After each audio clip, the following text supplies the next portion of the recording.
Sri TV நேயர்களுக்கு வணக்கம். இன்றைய செய்திகள் சிந்தனைகள் நிகழ்ச்சியில் உங்களை சந்திப்பதில் மிக்க மகிழ்ச்சி. நம்முடன் இன்னைக்கு திரு பாலகௌதமன் அவர்கள் இணைகிறார்கள். அவரை வரவேற்போம். வணக்கம் சார். வணக்கம் அம்மா.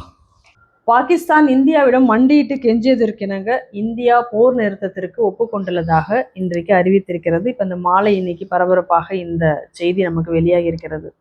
இன்னைக்கு மதியம் ஒரு 3:30 மணிக்கு பாகிஸ்தானுடைய டிஜிஎம்ஓ இந்திய டிஜிஎம்மோட பேசியதற்கு இணங்க, அவர்கள் கேட்டுக்கொண்டதற்கு இணங்க இந்த போர் நிறுத்தத்திற்கு இந்தியா ஒப்புக்கொண்டுள்ளது. ஆனாலும் கண்டிஷனலோட ஒத்துக்கொண்டிருக்கிறார்கள். மே 12ஆம் தேதி என்று மீண்டும் இதற்கு குறித்து பேச்சுவார்த்தை இராணுவ அதிகாரிகளுடன் தொடங்கும் என்றும் சொல்லியிருக்கிறார்கள். அதுவரை போர் நிறுத்தத்துக்கு ஒப்புக்கொண்டிருக்கிறார்கள்.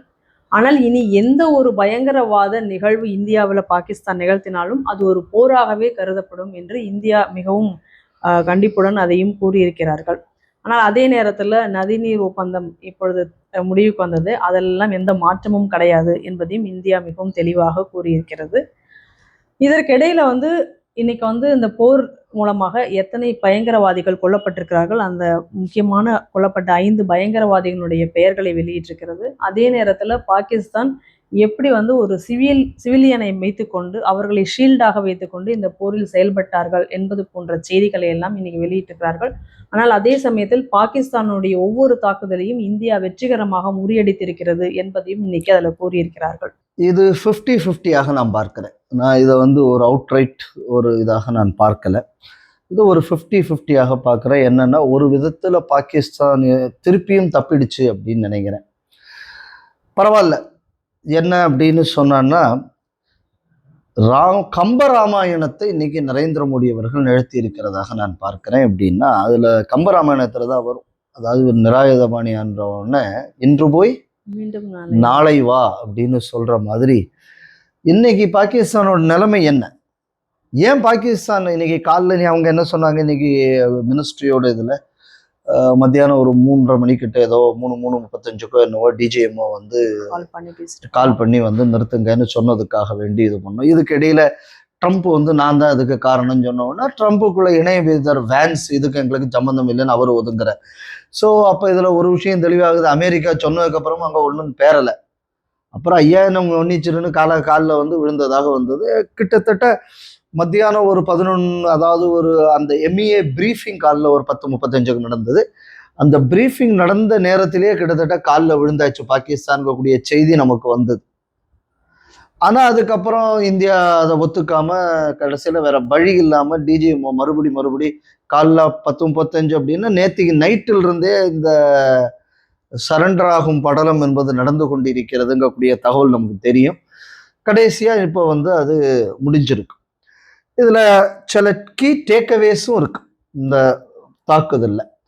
அதை நம்ம பார்க்கறதுக்கு முன்னாடி 2-3 விஷயங்கள் இதுல நம்ம பார்க்கணும்னா, ஏன் இன்று போய் நாளை வா அப்படிங்கக்கூடியதுல ராமனாக நரேந்திர மோடி இருக்காருங்கிறதுக்கு ஒரு சின்ன உதாரணத்துக்கு என்ன அப்படின்னு சொன்னா, நேற்றுக்கு பாகிஸ்தானோட என்டையர் ஏர் டிஃபென்ஸ் சிஸ்டத்தையும் நியூட்ரலைஸ் பண்ணிட்டாங்க.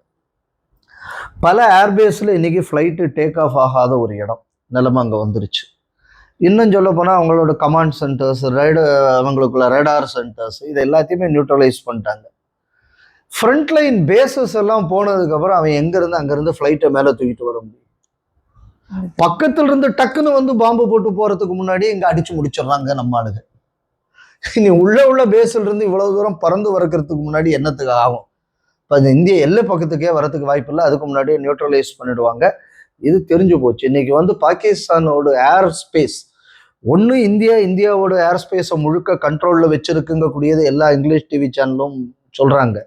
இன்னொரு விஷயத்தையும் பார்க்கணும், பாகிஸ்தான் ஏர் ஸ்பேஸில் யாரு கண்ட்ரோல் பண்றாங்கன்னா நம்ம கண்ட்ரோல் பண்ணிக்கிட்டு இருக்கோம். இன்னைக்கு நம்ம நினைச்சா எங்க வேணாலும் தட்ட முடியும். So we have displayed it to not only to Pakistan, to the entire world. So இது இந்த வாரில் ஒரு முக்கியமான டேக்அவே. இதுக்கப்புறம் கடைசியில் இவன் சண்டை போட்டாச்சுன்னா என்னத்தை சண்டை ஓட முடியும்? அதே மாதிரி எனக்கு ஒரு அயோக்கியத்தனமான ஒரு பேட்டியும் நான் பார்த்தேன். It is by Omar Abdullah. எல்லாம் ஒரு சிஎம்ஆ இருக்கிறதுக்கெல்லாம் இந்த ஆளுக்கெல்லாம் என்ன தகுதின்னு எனக்கு தெரியல. பாகிஸ்தான் அங்கிருந்து ஷெல்லிங் ஜம்மு ஏரியாவில் பண்ணிட்டு இருக்காங்க. திருப்பி இந்தியாவும் ரிட்டாலியேட் ஃபயர் பண்றாங்க. எனக்கு கிடைத்த தகவல்கள் அந்த பக்கம் ஜீலம் வேலியில ஒண்ணுமே இல்லை. இன்னும் சொல்ல போயிடுச்சுன்னா ஜம்முவை ஃபேஸ் பண்ணக்கூடிய ரீஜன், அதாவது ஜம்முக்கு நேர மேற்கு பக்கம் பாகிஸ்தான்ல இருந்து ஜம்முக்குள்ள ஃபயர் பண்ற ஏரியா, அங்க இருக்கிற போஸ்ட்ல எல்லாம் ஒண்ணுமே இல்லையா, மொத்தத்தையும் க்ளோஸ் பண்ணியிருக்காங்க. ஸோ அப்போ அங்கேருந்து இங்கே ஃபயர் பண்ணும்போது இங்கே ஒரு 2-3 வீடுகள் இந்த ஃப்ரண்ட் லைனில் கொஞ்சம் நிறைய வீடுகள் பாதிக்கப்பட்டிருக்கு, கொஞ்சம் ஆளுகள் இறந்து போயிருக்காங்க. சார் நீ ஒரு பொறுப்பான முதல்வராக இருந்தால் என்ன பண்ணியிருக்கணும், இப்படி இங்கே உள்ள இவங்களுக்கு என்ன உண்டோ அதெல்லாம் நம்ம செய்ய போகிறோம், ஆனாலும் கவலை இல்லை, நாங்கள் இந்த போரில் தொடர்ந்து பாகிஸ்தான் இந்த மாதிரி பண்ணியாச்சுன்னா we will stand by the army, நாங்கள் தான் பாதிக்கப்படுறோங்கிறது உண்மைதான், ஆனால் இந்த பாதிப்பை எப்படி குறைத்து கொண்டு எப்படி வெற்றிகரமாக இந்த போரில் இந்தியா வெற்றி பெற வைக்க வேண்டும், இதுதான் நமக்குள்ள இதாக இருக்க வேண்டும்னு சொல்லுனா அவர் சிஎம். எங்க ஊர்ல எப்படியெல்லாம் கட்டடம் இடிஞ்சு போச்சு இப்படின்னு ஒரு ஆள் அழறாரு. அப்ப நீங்க என்ன மெசேஜ் இவர் பாகிஸ்தான் டிவிக்காரனுக்கு போட்டு காட்டுறதுக்கு கொடுக்குறாரு? அவன் அடி வாங்கி ஒழிஞ்சு இன்னைக்கு அழுதுகிட்டு இருக்கான், இங்க காலில் பிச்சை எடுத்துக்கிட்டு இருக்கான். இப்போ அவனுக்கு உள்ளூர்ல பிரச்சாரம் பண்ற மாதிரி இந்த ஆள் வீடியோ போயிட்டு கொடுக்குறாருன்னா இவர் ஒரு பொறுப்புள்ள முதல்வராங்கக்கூடிய கேள்வி வருமா வராது?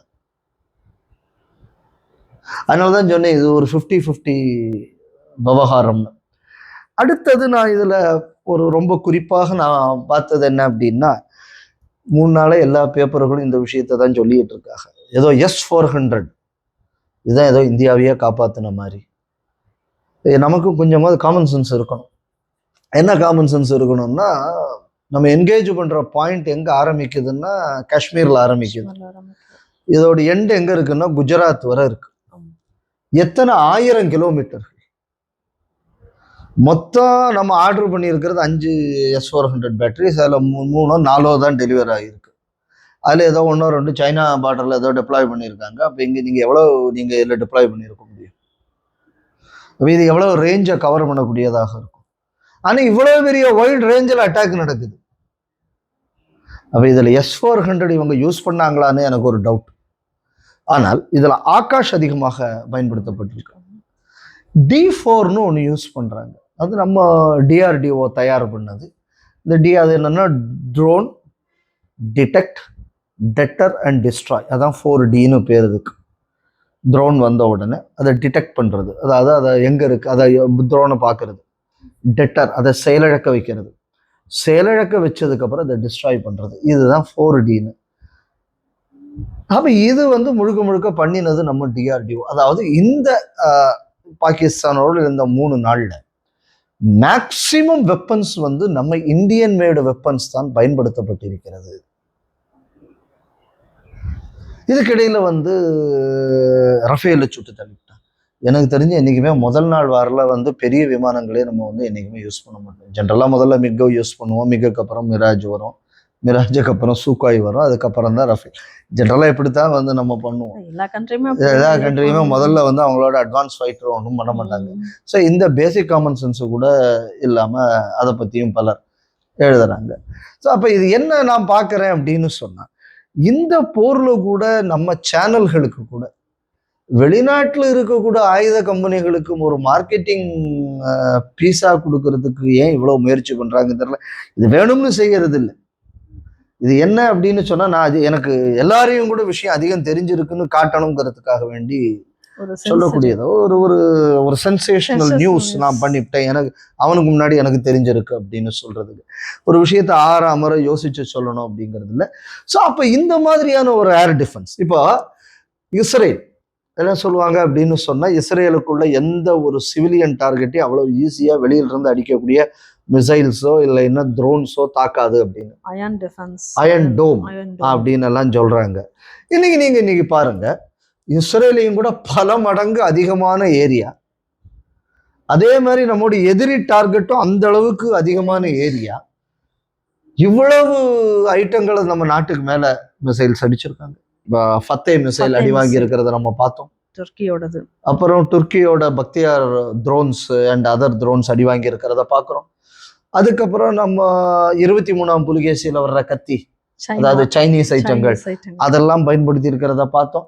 ஸோ அப்போ இவ்வளவு விதமான ஐட்டங்களை மெஜாரிட்டியா Indian system, that is Indian manufactured systems, அதை வச்சு நீங்க சொல்லக்கூடிய த மோஸ்ட் இம்பிரெக்னபிள் இஸ்ரேல் அதையும் கூட பல பல கிலோமீட்டர் அதிகம் இருக்கக்கூடிய ஏரியால நீங்க வந்து ஒரு அதையும் கூட பல பங்கு அதிகம் டென்சிட்டி பாப்புலேஷன் இருக்கிற இடத்த இன்னைக்கு நம்ம டிஃபெண்ட் பண்ணியிருக்கோம் அப்படின்னு சொல்லியாச்சுன்னா Indian defence forces, Indian defence innovations இதுக்கு நிகராக இன்னைக்கு எந்த ஒரு டிஃபென்ஸ் ஃபோர்ஸும் இல்லை என்பதை பெருமையாக சொல்லக்கூடிய அளவு இன்னும் இந்தியா வந்து ஒரு விஷயத்துல பர்ஃபார்ம் பண்ணியிருக்குங்கக்கூடியத நம்ம இன்னைக்கு ரொம்ப பெருமையோட காலரை தூக்கி விட்டுக்கிட்டு சொல்லணும்னு நான் நினைக்கிறேன். நிச்சயமாக. ஏன்னா எனக்கு தெரிஞ்சு அந்த அளவு S-400 நீங்க வந்து டிப்ளாய் பண்ண அவ்வளவு அங்க இருந்து இங்க வர வேணா யோசிச்சு பாருங்க. இந்த பக்கம் ஜம்மு காஷ்மீர், அதுக்கு அடுத்தது உங்களுக்கு பஞ்சாப் வருது, பஞ்சாப் பார்டருக்கு அடுத்து ராஜஸ்தான் பார்டர் வருது, அதுக்கப்புறம் குஜராத் வருது. என்ன டிஸ்டன்ஸ், என்ன எவ்வளவு 1000 கிலோமீட்டர் கவர் பண்ணுது. இவ்வளவு 1000 கிலோமீட்டர் இன்னும் 3 பேட்டரியை கொண்டு இவ்வளவு 1000 கிலோமீட்டரா கவர் பண்ண முடியும். அப்ப மேக்சிமம் யூஸ் பண்ணி இருக்கிறது இந்தியன் சிஸ்டம் தானே. கண்டிப்பா. அதுவும் சிஸ்டம் யூஸ் பண்ணிருக்கேன்னு சொல்லப்படாது. ஏன்னா அவனும் பாகிஸ்தான் நிறைய சைனாட்டு இருந்து வாங்கி வச்சிருக்கான். அது எப்படின்னா நம்ம சிவகாசியில போயாச்சுன்னா சில கம்பெனிகள் இருக்கும், சில ஸ்டாண்டர்டான சில கம்பெனிகள். அந்த கம்பெனிகள் பட்டாசெல்லாம் நீங்க வாங்கினீங்கன்னா கரெக்டா வெடிக்கும். சில கம்பெனி அதே வச்சிருப்பான், நம்ம எங்கிட்ட கொஞ்சம் குறைஞ்ச பைசா வாங்குவோம். அது இப்போ இது வேற இந்த பூவேரியில வச்சா பூவேரி வெடிக்கும், சக்கரம் சுத்தணும்னா நம்ம தான் அதை சுத்தி விடணும், அந்த மாதிரி இருக்கும். அங்கிருந்து வாங்கிட்டு வந்தது நம்ம இந்த சிவகாசியில் இருக்கிற நம்பர் 2 கம்பெனி மாதிரி, அது சைனால உள்ள கம்பெனி. ஸோ இதுதான் பாகிஸ்தான். இது இவ்வளவுத்தையும் அதெல்லாம் ஒரு வெப்பன் சிஸ்டம்னு கணக்கெடுக்க முடியாது. பட் இந்தியன் வெப்பன் சிஸ்டம் இந்த மாதிரி இன்னைக்கு வேர்ல்டுல வந்து இப்போ சைனாக்காரன் என்ன சொல்றான், நான் தான் பெரிய ஆளு, நான் உலக அமெரிக்காவுக்கு ஈக்குவலா நான் பண்றேன். எனக்கு தெரிஞ்சு என் சொந்தத்துல ஒரு ஆள், அவரு கூட இடையில வந்து உங்களுக்கோ யாருக்கோ ஃபோன் பண்ணி சொன்னதாக நான் கேள்விப்பட்டேன். சைனா வாருக்கு வந்தா ரொம்ப கஷ்டம், அமெரிக்காவையும் கூட சைனா ரொம்ப அட்வான்ஸ்ட் ஆயிடுச்சு அப்படின்னு நீங்க தானே என்கிட்ட சொன்னீங்க. அப்படின்னு சொந்தக்காரர் ஒருத்தர் சொன்னாரு அப்படின்னு. நான் அப்ப உங்கள்ட்ட இந்த விஷயம் தான் சொன்னேன். சிவகாசி பட்டாசுலயே 2 தரம் இருக்கு. இது தெரிஞ்சு போச்சு, சைனா எதை வச்சுக்கிட்டு இருந்தாலும் எப்படி இருக்கும்னு. இன்னொரு இது என்ன அப்படின்னு சொன்னா, இந்த துருக்கி த்ரோன், இதுதான் த்ரோன்லயே பெரிய த்ரோன், இன்னும் ஊரம்புட்டுன்னு சொல்லிக்கிட்டு இருந்தான். ஒரு த்ரோனு கூட இங்க வந்து ஒன்னத்தையும் பிடுங்க முடியல, அவ்வளோத்தையும் நம்மால் அடிச்சு முடிச்சிருக்கான் அப்படின்னு சொன்னா, இன்னைக்கு ரஷ்யாவால டிஃபெண்ட் பண்ண முடியல, யுக்ரைனால சிலது டிஃபெண்ட் பண்ண முடியல, இஸ்ரேலால பல விஷயங்களை டிஃபெண்ட் பண்ண முடியல. But close to 100% defence and these items வந்து இன்னைக்கு இந்தியாவில் உள்ள டிஃபென்ஸ் ஃபோர்ஸஸ் பண்ணியிருக்காங்க. அதுவும் மோஸ்ட்லி இந்தியன் மேட் விஷயங்கள் பண்ணியிருக்காங்க அப்படின்னு சொன்னா, it is a lesson to China.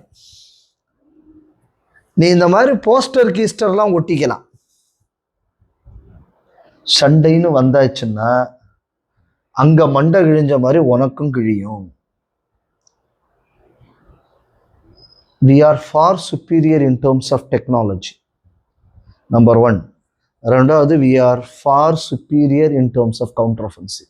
ஒன்னோட டேமேஜ் ரேடார் ஜாமிங் சிஸ்டம் இதெல்லாம் தான் பாகிஸ்தான் இன்ஸ்டால் பண்ணியிருந்தான். அவ்வளோத்தையும் சொல்லி முடிச்சிட்டாங்க. அவ்வளோத்தையும் க்ளோஸ் பண்ணிட்டாங்கல்ல. ஸோ நீ என்ன சிஸ்டம் வச்சிருந்து என்ன பேப்பர்ல வேணா எழுதலாம். பட் இன்னைக்கு who is the real hero? So அதனால இந்த இன்ஃப்ளிக்ஷன் ஆஃப் டேமேஜ் ஆன் பாகிஸ்தான், இதை நம்ம எப்படி பார்க்கணும் அப்படின்னா, இது பாகிஸ்தானுக்குள்ள அடி இல்லை, இது சைனாவுக்கும் சேர்த்து கொடுத்த மெசேஜ். நீ ஏதாவது மிஸ்அட்வென்ச்சர் யோசிச்சேன்னா நீ எவ்வளவு வல்னரபிள். ஏன்னா நீ எல்லாத்தையும் இங்க சப்ளை பண்ணி அவனை சண்டை போட்டு மிஷினை டெஸ்ட் பண்ணணும்னு பார்த்த. இப்போ உன் மிஷின் வந்து புலிகேசி கதையில வர்ற வாழ்னு இப்ப தெரிஞ்சு போச்சு, அதை நம்மால் எக்ஸ்போஸ் பண்ணிட்டோம். அதனால இப்போ அமெரிக்கா இனிமே பெருசா ஒன்றும் வளர வேண்டிய அவசியம் இல்லை. இனி ஆர்ம்ஸ் மார்க்கெட் இந்தியாவுடையது. அதனால பாகிஸ்தானால இந்தியாவுக்கு இப்போ வந்த புது லாபம் என்ன அப்படின்னு சொன்னா, இனிமே இந்தியாவோட ஆர்ம்ஸ் எக்ஸ்போர்ட் அதிகமாகும். ஸோ அப்போ இந்தியாவில் உள்ள பொருளை நீ வாங்குறதுக்கு உலகத்துல பல நாடுகள் வருவான். ஏன்டா இதுதான் ஒர்க்கிங் கண்டிஷன்ல இருக்கிறது. வேற நாட்டுல இருக்கக்கூடிய பல ஐட்டங்கள் பல நாட்டுக்குள்ள விஷயங்களை தப்பி போகக்கூடியது. ஆனா இந்தியன் ஏர் டிஃபென்ஸ் சிஸ்டம் நம்ம யூஸ் பண்ணோம்னா you can be assured that you are 100% safe. So இந்த கேரண்டியை வந்து இன்னைக்கு இந்தியன் வெப்பன் சிஸ்டம் இன்னைக்கு உலகத்துக்கு வந்து நிரூபிச்சு. ஸோ இது ஒரு பாசிட்டிவ் டேக்அவே. ரெண்டாவது பாசிட்டிவ் டேக்அவே என்ன அப்படின்னு சொன்னா, லுக், ஒரு கன்வென்ஷனல் வார்ஃபேர் நடத்தி ஒரு rogue nation an army which is unconventional and unprofessional and a mercenary, it is not an army, ஒரு மெர்சினரியை எப்படி நீங்க வந்து லிக்விடேட் பண்ண முடியுங்கிறதையும் உலகத்துக்கு காணிச்சு கொடுத்துருக்கு இன்னைக்கு இந்தியா. நீங்க இப்போ இந்தியா சூஸ் பண்ண டார்கெட் பாருங்க. இந்தியா முதல்ல சூஸ் பண்ண டார்கெட் அங்கங்கிறது இங்க வந்த எங்கங்கிறதுலாம் பயங்கரவாதி வந்தாங்களோ அதை எல்லாத்தையும் டார்கெட் பண்ணாங்க. முடிச்ச உடனே முட்டாத்தூர் கொஞ்சம் சும்மா இருக்கணுமா, அவன் அடுத்தது எங்கேயோ அடிக்கிறேன்னு ஆரம்பிச்சான். திருப்பி இந்தியா ஸ்ட்ரைக் பண்ண பேசஸை பாருங்க. என்னெல்லாம் பேசஸ்ல இருந்து இந்தியாவை டார்கெட் பண்ணி அவன் அடிச்சாலும் அந்த பேசஸை மட்டும் இவங்க திருப்பி டார்கெட் பண்ணி அடிச்சிருக்கான். இப்ப அந்த பேசஸ்ல என்ன வச்சிருந்திருக்கான்? அந்த பேசஸ்ல அவன் பிரெஞ்சு மிராஜ் வச்சிருந்திருக்கான், ஜேஎஃப் வச்சிருந்திருக்கான், அந்த பேசஸ்ல ட்ரோன் அங்க வச்சிருந்திருக்கான். என்னென்னலாம் நீ வந்து எக்யூப்மெண்ட்டை இந்தியாவை எதிர்த்து யூஸ் பண்ணணும் அது எங்கெங்கெல்லாம் வச்சிருக்கானோ கரெக்டா அந்த பேஸை மட்டும் பார்த்து அடிச்சிருக்கான். ஸோ அப்போ இன்னொரு லெசன் என்ன அப்படின்னு சொன்னா, it is a conventional army, it is a professional army. நான் ப்ரொஃபஷ்னலாக நான் தட்டினாலே உன்னால தாங்க முடியாது. அப்போ அடுத்த மெத்தடு ஒன்ன மாதிரி நான் யூஸ் பண்ணா நீ என்ன ஆவ? இந்த மெசேஜ் வந்து பாகிஸ்தானுக்கு மட்டும் இல்லை, பாகிஸ்தான் இருந்து வாங்கி திங்கக்கூடிய பங்களாதேஷ் இதை புரிஞ்சுக்கணும். இதுல இன்னொரு ஒரு மெசேஜ், இதை I want to reiterate it again. war that's a terror attack will be treated as war. Yes. அப்ப அந்த டெரர் அட்டாக் எமினேட் ஆகக்கூடிய லேண்ட் அது பாகிஸ்தானாக இருந்தாலும் பங்களாதேஷ் ஆனாலும் இதுதான். இப்ப இந்த பங்களாதேஷ்ல இருந்து சிலவன் கத்திக்கிட்டு இருந்தான், இந்த யூனிஸுக்குள்ள அடிவருடிகள் ஒரு 4 பேரை கத்திக்கிட்டு இருந்தான். சைனாவை கூட்டிட்டு வந்து நீ சிக்கன் நக்க பிடிக்க சொல்லணும், நம்ம வந்து வடகிழக்கில் அங்கே அப்படியே கொழுந்து விட்டு எரிய சொல்லணும்னு. இவனுக்கு அந்த பக்கத்தில் போய் இங்கே உள்ள ஐஎஸ்ஐக்காரன் தான் அங்கே போய் ட்ரைனிங் கொடுத்து டெரர் கேம்பை வந்து பங்களாதேஷில் செட் பண்ணிக்கிட்டு இருக்கான்.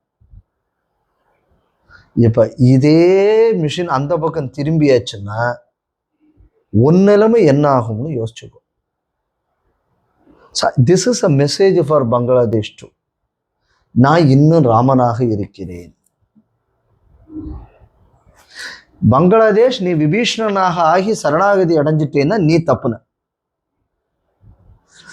இல்ல, நான் கும்பகர்ணன் தான், எனக்கு மதரசாதான் முக்கியம் அப்படின்னு நீ நினைச்சிட்டேன்னா உன் நிலைமை இதுதான். நான் ஏன் மதரசா தான் முக்கியம்னு நான் இந்த வார்த்தையை பயன்படுத்துறேன்? பாகிஸ்தான் மந்திரி சொல்லியிருக்கார்.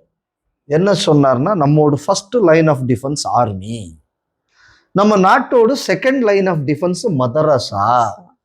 ஸ்டேட்மெண்ட் கூட வந்ததா இல்லையா? அப்போ மதரசாக்கள் என்பது மதபோதனைக்காக உள்ளதா, இல்லை அப்படின்னா அடிப்படைவாத இஸ்லாத்தை வைத்து உலகம் முழுவதும் மதக்கலவரத்தை ஏற்படுத்தக்கூடிய ஸ்தாபனங்களாக உள்ளதா? பாகிஸ்தான்ல இருக்கக்கூடிய வெளியுறவு அமைச்சருக்குள்ள ஸ்டேட்மெண்ட் இது. ஜஸ்ட் அன்கோட்டிங். இதே மாதிரி பீகார்லயும் பெங்கால்லையும் வேற இந்தியாவில பல இடங்கள்லையும் பாகிஸ்தான் மதரசால இருக்கக்கூடிய பாடத்தை தான் சொல்லிக் கொடுக்கிறோம் கூட செய்தி நம்ம ஸ்ரீ டிவில பண்ணோம். ஞாபகம் இருக்கா? அப்ப அன்னைக்கு இதே விஷயத்தை தான் நான் சொன்னேன். எங்கெங்கெல்லாம் இந்த ஒரு மதரசா ஒரு இன்ஃப்ராஸ்ட்ரக்சரை கிரியேட் பண்ணக்கூடியதோ அங்கெல்லாம் ஒரு டெரர் ஃபேக்டரி என்பது உருவாகிறது. தொடர்ந்து இந்த ஸ்ரீ டிவில நம்ம சொல்லிட்டு வரோம். இந்த இந்தோ பாகிஸ்தான் கான்ஃபிளிக்ட் ஸ்ரீ டிவி எந்த விஷயத்தை ஆரம்பத்தில் ஆதாரபூர்வமாக சொல்லி வருகிறதோ அதை இன்னைக்கு ஒரு பாகிஸ்தான் மந்திரியை வாயால வர வைத்து விட்டது. மந்திரி சொல்றான், மதரசா தான் என் செகண்ட் லைன் ஆஃப் டிஃபென்ஸு. அப்ப நீ செட் பண்ணி இருக்கிற மதரசா பாகிஸ்தான்ல இருக்கு, நீ செட் பண்ணி இருக்கிற மதரசா பங்களாதேஷ்ல இருக்கு, நீ செட் பண்ணி இருக்கிற மதரசா இலங்கையிலும் இருக்கு. அப்ப இதெல்லாம் பாகிஸ்தானுக்குள்ள செகண்ட் லைன் ஆஃப் டிஃபென்ஸ் அப்படிங்கக்கூடியது அந்த மந்திரியோட ஸ்டேட்மெண்டாக இருந்தால், now India has got the right to go and attack. ஏன்னா இப்ப இந்தியா சொல்லிருச்சு, any act of terror is an act of war. So we have the right to go and destroy it. கரெக்டா? Correct. இப்ப அப்படின்னா இப்ப அந்த மந்திரி சொன்ன ஸ்டேட்மெண்ட் இன்னைக்கு பாகிஸ்தான் நம்மகிட்ட ஒத்துக்கிட்டு இருக்கிறதையும் வச்சு பார்த்தாச்சுன்னா இது என்ன அப்படின்னா, இது is not only for Pakistan, Bangladesh, இலங்கையில் இருக்கக்கூடிய பயங்கரவாத விஷயங்களுக்கும் இது பொருந்தும். இது நம்ம பார்க்க வேண்டிய ஒரு விஷயம். மூணாவது நம்ம இந்த கான்ஃப்ளிக்ட்ல கவனிக்க வேண்டியது என்னன்னா, ஒன்று நம்ம சுப்பீரியாரிட்டியை ப்ரூவ் பண்ணிட்டோம், நம்ம டிஃபென்ஸ் சிஸ்டமோட சுப்பீரியாரிட்டி, நம்மோட மரியாதை கூடினது, இதெல்லாம் ஒரு பக்கம் இருந்தால் கூட சுலுக்கங்கக்கூடிய ஒரு காரணத்துக்காக வேண்டி துருக்கி அவனுக்கு ஆதரவு தெரிவிச்சது, ஆயுதங்கள் எல்லாம் கொடுத்தாங்க.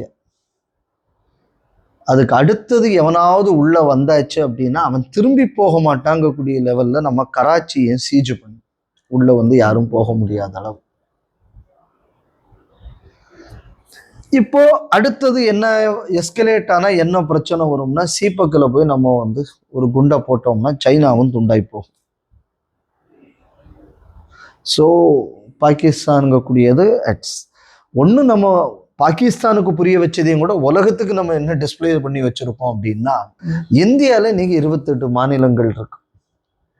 இந்த மாநிலங்களின் எண்ணிக்கை 35ஆகவோ 36ஆகவோ கூடணும் அப்படின்னு சொன்னா இந்தியாவுக்கு ஒரு வாரத்துல இருந்து 10 நாளைக்கு மேல ஆகாது அப்படிங்கக்கூடியதை பாகிஸ்தானும் பங்களாதேஷும் புரிஞ்சுக்கிறதுக்கு இது ஒரு நல்ல பாடம்னு நான் பார்க்குறேன்.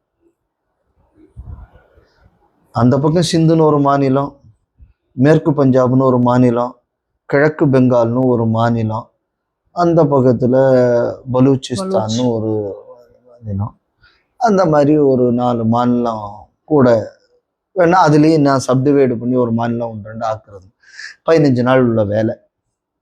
இதை இவங்க 2 பேரும் புரிஞ்சுக்கணும். உனக்கு ஹெல்ப்புக்கு சைனாக்காரன் வருவான் அப்படின்னு சொன்னான்னா அந்த கொல்லன் எங்கே அப்படின்னு புருகேசி சினிமாவில் வந்த நிலைமை தான் உனக்கு அப்படிங்கக்கூடியதை இந்த வாரில் வந்து நம்ம ப்ரூவ் பண்ணிட்டோம். நரேந்திர மோடி அவர்கள் இந்தியாவை எப்படி மாற்றி இருக்கிறார் சார்? ராணுவம் வெற்றி பெற்று இருக்கு, எல்லாம் சரி. கார்கில் டயத்துல நமக்கு ஒரு ஆக்குபேஷனை மாத்துறதுக்கு எவ்வளவு நேரம் எடுத்தது? அதே ஆர்மி தான், ஆர்மியில் எந்த மாற்றமும் இல்லை. த ஆர்மி இஸ் ஆல்வேஸ் கேப்பபிள். ஆனா இந்த நாட்டோட தலைமை அந்த ஆர்மிக்கு தேவையான பொருளை கையில கொடுக்கணுமா வேண்டாமா? நிச்சயமாக அவங்களுடைய இன்ஃப்ராஸ்ட்ரக்சர் எல்லாமே நம்ம ரெடி பண்ணி தரணும். இப்படி ஒரு air defence system 2014 Narendra Modi அவர்கள் ஆட்சிக்கு வரும்போது நமக்கு இவ்வளவு பெரிய ஏர் டிஃபென்ஸ் சிஸ்டம் எல்லாம் இல்லை. இடையில ஒரு வீடியோ பார்த்தேன் இன்னைக்கு இந்த யூடியூப்ல. அன்னைக்கு அந்த யுத்தம் நடக்கும்போது, கார்கில் யுத்தம் நடக்கும்போது வார் ஃப்ரண்ட்ல போயிட்டு எங்கெங்கெல்லாம் நம்ம பொசிஷன்ஸ் இருக்குன்னு காணிச்சு வெளிநாட்டுக்காரனுக்கு உதவி பண்ணாங்க ஒரு அம்மா. NDTVன்னு ஒரு சேனல்ல, அந்த அம்மா பேர் பர்கா தத்துன்னு பேரு. அந்த அம்மா ஒரு வீடியோ போட்டு இந்த 2க்கும் இடையில கன் ஷாட்ஸ் எல்லாம் கேட்குது, ஆர்மியோட இதுதான் பண்ண முடியும், இதுக்கு மேல ரிப்போர்ட்டிங் இதே மாறிடுச்சு. அப்போ ஐ ஆம் ரைட் நியர், ஐ ஆம் மண்ணாங்கட்டி, அவ்வளவுத்துங்க காணிச்சிச்சு அந்த அம்மா.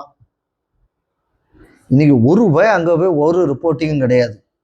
ஒரு பயல இங்க வந்து ஜோசியம் சொல்ல முடியாது, நம்ம டிவியில ஜோசியம் சொல்ற மாதிரி ஒரு பயலும் கிட்ட போக விடலை. இந்த ஒரு மாற்றம் கவனிக்கணும். இந்த மாற்றம் வந்த உடனே பாகிஸ்தானுக்கு வந்து உண்மைக்குமே நம்ம நாட்டில இருந்து அங்க உளவு கொடுக்கறதுக்கு ஆள் இல்லாம போச்சு. உண்மை. இவங்கெல்லாம் ஜேர்னலிஸ்டா, இவங்கெல்லாம் உளவாளிகளாங்கிறத நம்ம புரிஞ்சுக்கணும். ரைட்டா? அதுக்கு வர்றேன், இன்னொரு பாயிண்ட் இருக்கு. ஏன் உளவாளிகளா? இந்த இவனுக்கு ஜேர்னலிஸ்ட் இல்லை உளவாளிகள்ங்கிறதுக்கு சொல்றேன். இந்த ராஜ்தீப் சர்தேசாய்னு ஒருத்தர் இருக்காரு, ஆமா. அவரோட சேர்ந்து நம்ம ஆந்திரால இருந்து ஒருத்தர் இருக்காரு ஜெய்ராம் ரமேஷ்னு காங்கிரஸ்ல, இவங்க 2 பேரும் ஒரு போஸ்ட். இந்த வேர்ல்டு பேங்க் பெயில் அவுட் பேக்கேஜ்ல இந்தியா வந்து வெளிநடப்பு பண்ணி விட்டது. எப்படி வெளிநடப்பு பண்ணலாம், எதிர்த்துலையா ஓட்டு போட்டிருக்கணும். ஒரு வேடிக்கை என்ன அப்படின்னா, either you have to vote, otherwise you have to abstain. இதுதான் வந்து அந்த வேர்ல்டு அந்த சிஸ்டமே. அங்க நெகட்டிவ் ஓட்டுங்கக்கூடிய ஆப்ஷனே கிடையாது வேர்ல்டு பேங்க் இதுல. ஆனா இதை வச்சு இவனுங்க ஒரு ப்ரோக்ராம் பண்ணியிருக்கான். அப்ப என்னன்னா, நாட்டுக்கு உள்ள தலைமை மேல மக்களுக்கு அதிருப்தி ஏற்படுத்தணும்னு திட்டமிட்டு, அப்ப இவங்க தேச துரோகிகளுக்குள்ள அந்த காலத்துல இருந்து இந்த காலத்துல இவங்க மாறலைங்கிறதுக்கு இதெல்லாம் ஒரு உதாரணம். அப்போ 2014 வந்து நமக்கு இந்த அளவு ஒரு இம்பிரக்னபிள் ஏர் டிஃபென்ஸ் சிஸ்டம் கிடையாது. அப்பவே என்ன சொல்லுவாங்க, நான் பாகிஸ்தானுக்கு வந்து நல்ல ஏர் டிஃபென்ஸ் சிஸ்டம் உண்டுனால நான் கேள்விப்பட்டிருக்கேன், அதை பத்தி பார்த்தது இல்லை. ஆனா இந்த மாதிரியான ஒரு ஏர் டிஃபென்ஸ் சிஸ்டத்தை ஒரு 10-11 வருஷத்துல இந்தியா டெவலப் பண்ணி இருக்கு அப்படின்னு பார்க்கும்போது மலைப்பாக இருக்குங்க. ஒரு 10-11 வருஷத்துல யோசிச்சு பாருங்க. ஏகே ஆண்டனி 2012-13 பார்லிமெண்ட்ல சொல்றார், சீனா பக்கம் பார்டர்ல ரோடு இல்லை, ஏன்னா அவன் எல்லாம் ரோடை போட்டுட்டான், நம்ம ரோடை போடல, அதனால நம்ம அவனால ஒன்றும் செய்ய முடியாது, நம்மகிட்ட ரஃபேல் வாங்குறதுக்கு காசு இல்லை. ஆமா, இதெல்லாம் நம்ம நாட்டில் பேசின பார்லிமெண்ட் இது. ஆனால் ஒரு 11 ஆண்டுகள் இந்த நாட்டுக்கு நரேந்திர மோடி என்ற ஒரு பிரதமர் வந்ததுக்கு அப்புறம் ஆயிரக்கணக்கான ப்ரொஜெக்டைல்ஸ் தடுத்து நிறுத்தப்பட்டிருக்கிறது. ஒரு fort, India is not impregnable, Indian air space நீங்க நுழைய முடியாத அளவு இன்னைக்கு இந்தியன் ஏர் ஸ்பேஸ் மாற்றப்பட்டிருக்குன்னா, ஆர்மி ஏர்ஃபோர்ஸ் எல்லாருக்கும் பாராட்டு தெரிவிக்கிறோம். இதை சாதித்து காட்டிய பிரதமருக்கு நாம் கடமைப்பட்டிருக்கிறோங்கிறத மறந்துடக்கூடாது. கற்பனை பண்ணி பாருங்க, 2014 இந்த மாதிரி ஒரு சம்பவம் நடந்து பாகிஸ்தான் அடிச்சிருந்தா நம்ம நிலைமை என்ன இருக்கும்னு யோசிச்சு பாருங்க. மோசமாக இருந்திருக்கும், பலவித லாஸ் நம்ம எதிர்கொண்டு ஜெயிச்சிருப்போம். ஏன்னா நம்ம தோக்குற வரலாறு நமக்கு கிடையாது. ஆனா இருந்தாலும் ஆனா நம்மளோட இழப்புகள் இன்னைக்கு எப்படி இருக்கும்? இன்னைக்கு ஒரு ஐட்டம் உள்ள வரலையே, மேக்சிமம் ஐட்டம் பாகிஸ்தான் ஏர் ஸ்பேஸ்லயே முடிச்சிருக்கோம். இந்தியன் ஏர் ஸ்பேஸுக்குள்ள வந்ததே குறைவு. அப்ப அது உள்ள வர நம்ம கண்ட்ரோல். அப்ப இப்படி ஒரு பிரதமர் இந்த நாடு 75 ஆண்டுகள்ல இப்பதான் பார்த்திருக்கு அப்படின்னு சொல்லும் போது நமக்கு உண்மைக்கு நம்ம அவர் காலத்துல நம்ம இருக்கோங்கிறது நமக்கு ஒரு பெருமையான விஷயம். ஆனால் இன்னைக்கு வந்து ஒரு டீல் சொல்லியிருக்காங்க, 12ஆம் தேதி வரை தான் இது. நான் 12ஆம் தேதி ஃபர்தர் டாக்ஸ் இருக்கு அப்படின்னு. இருந்தாலும் நம்ம சொல்றதை கேட்குறாங்களோ இல்லையோ, யாரு கேட்குறாங்களோ இல்லையோ, நமக்கும் சில விஷயங்கள் இந்த நேரத்தில் சொல்ல வேண்டியிருக்கு. ஏன்னா என்னை பொறுத்தளவில் நான் இதை ஒரு லாஸ்ட் ஆப்பர்ச்சுனிட்டியாக பார்க்கிறேன். இந்த சீஸ்ஃபயர் கூடியதை ஏதாவது சில விஷயங்களை இவங்க பண்ணியிருக்கணும். அதாவது இந்த ரஜௌரி இந்த பக்கம் இருக்கு, அந்த பக்கம் அதாவது ஒரு காமன் இன்ஃபில்ட்ரேஷன் ரூட், அட்லீஸ்ட் அதை வந்து டெசிமேட் பண்றதோட நம்ம பார்டரை கொஞ்சம் அந்த பக்கம் நம்ம விலைக்கு வச்சுக்கிட்டா அது இந்த சீஸ்ஃபயரை ஒத்துன்னு இருக்கலாங்கிறது என்னோட அபிப்பிராயம். ஆப்ரேஷனல் டிஃபிகல்ட்டி என்ன இருக்குங்கக்கூடியது எனக்கு தெரியாது, ஏன்னா நமக்கு மோர் தியரிட்டிக்கல் நாலேஜ், கொஞ்சம் விசிட் பண்ணியிருக்கேன், அவ்வளவுதான் நம்ம நாலேஜ். பட் ஆப்ரேஷனில் டெய்லி இருக்கக்கூடியவங்களுக்கு தான் அதை பற்றின மேல் விவரங்கள் தெரியும். பட் இது என்னோட அபிப்பிராயமாக நான் நினைக்கிறேன். ஒன்று. ரெண்டாவது, இந்த சீஸ்ஃபயரில் இவங்க வந்து they should have asked for something. Azhar Masood, அப்புறம் அந்த ஹஃபீஸ் சயீத், ரெண்டாவது தாவூத் இப்ராஹிம், நாலாவது பாகிஸ்தான் ஜெனரல் முனீர். ஒன்று இவங்க 4 பேரை நீ நியூட்ரலைஸ் பண்ணு, இல்லை 4 பேரை எங்கள்கிட்ட சரண்டர் பண்ணு. இந்த ஒரு டிமாண்டை இந்தியா வைக்கணும்னு நான் நினைக்கிறேன். ஏன்னா act on terror will be react, that is treated as a war and India will wage a war, that's a different thing. But these 4 fellows should be brought to book. ஏன்னா அதுதான் வந்து நீங்க வந்து இந்த நாட்டில் இவனுக்கு செய்த அயோக்கியத்தனத்துக்கு நம்ம கேட்கக்கூடிய டிமாண்டாக இருக்க முடியும். ஏன்னா நீ இவ்வளவு தூரம் இவ்வளவு பேர் நீ கொண்டிருக்கீங்க, அதுக்கு நான் ஒரு விலை கேட்கணும் இல்ல.